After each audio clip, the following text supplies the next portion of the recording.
এর আগেও হচ্ছে আমরা দেখেছি যে শিবিরের আগেও অনেকবার চেষ্টা করেছিল, যখন তারা 90-এর আগে এটা হয়তো, কিন্তু তখনও কিন্তু তারা যেতে নাই, কারণ সাধারণ শিক্ষার্থী বা একদমই যেই শিক্ষার্থী সক্রিয়ভাবে রাজনীতিটা করে না, কিন্তু বাংলাদেশের মৌলিক যে জায়গা, মৌল চিন্তাধারার যে জায়গাগুলো, যেই জায়গাগুলোতে আমরা সবাই একমত এবং আমাদের ঐক্যমত্য আছে, তারা কখনোই কিন্তু শিবিরকে স্পেস দেবে না বা ওই অগণতান্ত্রিক চিন্তাধারাগুলোকেও স্পেস দেবে না।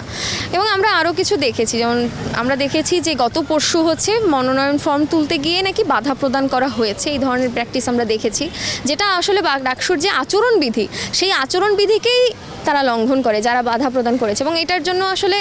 এটা সত্যতা যখন আমরা খুঁজেছি, তখন একটা ভিডিও কিন্তু সামনে এসেছে। ফলে ঘটনাটার যেহেতু এক ধরনের সত্যতা সেটা আসছে, তাহলে প্রশাসনের উচিত অবিলম্বে সেই আচরণবিধির জায়গা থেকেই ওই ঘটনাটাকে তদন্ত করা এবং সেই মোতাবেক অপরাধের মাত্রা অনুযায়ী সেই